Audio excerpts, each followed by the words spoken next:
کربلا کا میدان خاموش ہو چکا تھا۔ تلواریں رک گئی تھیں، نیزے جھک گئے تھے، اور نواسے رسول صلی اللہ علیہ وسلم حضرت امام حسین علیہ السلام اپنے جانثار ساتھیوں کے ساتھ شہادت کا عظیم مرتبہ پا چکے تھے۔ لیکن کیا کربلا کا درد یہیں ختم ہو گیا تھا؟ نہیں، اصل آزمائش تو اب شروع ہونے والی تھی۔ جلتے ہوئے خیمے، یتیم بچوں کی سسکیاں، بیوہ خواتین کے آنسو، اور اہل بیت رسول صلی اللہ علیہ وسلم کی وہ مقدس ہستیاں جنہیں قیدی بنا کر بے رحم سپاہیوں کے درمیان سفر پر روانہ کر دیا گیا۔ کربلا سے کوفہ، کوفہ سے شام، اور پھر یزید کے دربار تک۔ یہ ایک ایسا سفر تھا جس کی ہر منزل درد، مصیبت، بھوک، پیاس اور مظلومیت کی داستان سناتی ہے۔ آج کی اس ویڈیو میں ہم اہل بیت اطہار کے اسی دردناک سفر کو بیان کریں گے، جب شہداء کے سروں کو نیزوں پر بلند کیا گیا، جب حضرت زینب سلام اللہ علیہا نے صبر و استقامت کی تاریخ رقم کی، اور جب یزید کے دربار میں حق نے باطل کے سامنے سر جھکانے سے انکار کر دیا۔ کربلا کے قیدی، کربلا سے یزید کے دربار تک ایک دردناک داستان۔ مگر ویڈیو میں آگے بڑھنے سے پہلے گزارش ہے کہ ویڈیو مکمل دیکھیں اور کمنٹس میں ضرور لکھیں کہ آپ کس ملک سے یہ ویڈیو دیکھ رہے ہیں۔ عصر کا وقت ڈھل چکا تھا۔ شمر کی قیادت میں چند ظالم سپاہی آگے بڑھے۔ انہوں نے اہل بیت اطہار علیہم السلام کو ایک خیمے میں جمع کیا اور باقی خیموں کو آگ لگا دی۔ شعلے آسمان سے باتیں کر رہے تھے، جبکہ آل رسول صلی اللہ علیہ وآلہ وسلم کے دل غم و اندوہ سے بھر چکے تھے۔ دوسری جانب لشکر کے افراد مال غنیمت کی تلاش میں خیموں کی چھان بین کر رہے تھے۔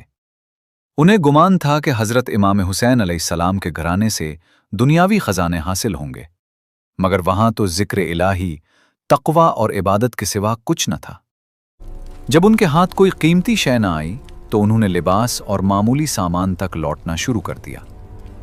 حضرت بی بی سکینہ سلام اللہ علیہا کے کانوں سے بالیاں تک نوچ لی گئیں۔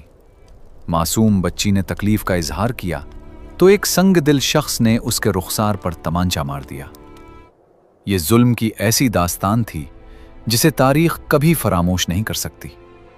کتنے بے رحم تھے وہ ہاتھ جو نواسے علی علیہ السلام کی بیٹی پر اٹھے، اور کتنے بے حس تھے وہ دل جو خاندان نبوت کے بچوں پر ستم ڈھا رہے تھے۔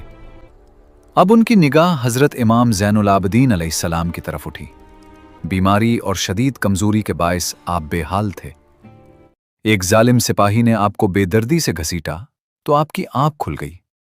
جب آپ نے گرد و پیش کا منظر دیکھا تو فوراً سمجھ گئے کہ محافظ کربلا حضرت امام حسین علیہ السلام جام شہادت نوش فرما چکے ہیں۔ شمر نے اپنے ساتھیوں سے کہا کہ اس بیمار کو بھی قتل کر دو۔ حضرت امام زین العابدین علیہ السلام اٹھنے کی کوشش کر ہی رہے تھے کہ حضرت سیدہ زینب سلام اللہ علیہا آگے بڑھیں۔ آپ نے جلال بھرے لہجے میں فرمایا، اگر اس بیمار کو قتل کرنا چاہتے ہو تو پہلے ہمیں قتل کرو، پھر اس پر ہاتھ اٹھانا۔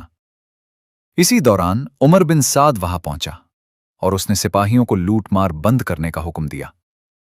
ساتھ ہی حضرت امام زین العابدین علیہ السلام کو قتل نہ کرنے کا فیصلہ سنایا۔ اہل بیت اطہار علیہم السلام ایک خیمے میں جمع تھے۔ ہر طرف غم، آہوزاری اور بے بسی کا عالم تھا۔ شام ڈھلی تو انہوں نے اسی حالت میں نماز مغرب ادا کی۔ یہ شام غریباں تھی، درد میں ڈوبی ہوئی شام، شہداء کے خون سے معطر شام، اور مصائب سے بوجھل شام۔ ادھر یزیدی لشکر اپنے مقتولین کو دفنانے کے بعد فتح کے جشن میں مصروف تھا، جبکہ ادھر رسول اکرم صلی اللہ علیہ وآلہ وسلم کی لٹی ہوئی شہزادیاں ایک بیمار امام کے گرد بیٹھیں اشک بہا رہی تھیں۔ پیاس اور بھوک کے کئی دن گزر چکے تھے۔ اب جسمانی تکلیف کا احساس بھی گویا مان پڑ گیا تھا۔ صبح عاشورہ آئی تھی تو ان مقدس خواتین کے ساتھ ان کے عزیز بھائی، بیٹے اور بھتیجے موجود تھے، لیکن اب ان میں سے کوئی باقی نہ رہا تھا۔ کربلا کی سنسان رات اپنی وحشت لیے کھڑی تھی۔ چاروں طرف سناٹا تھا، اور یوں محسوس ہوتا تھا جیسے ریت کا ذرہ ذرہ نوحہ کنا ہو، جیسے زمین خود فریاد کر رہی ہو۔ جن ہستیوں پر ان مظلوم خواتین کو ناز تھا، جن کے وجود سے انہیں حوصلہ ملتا تھا،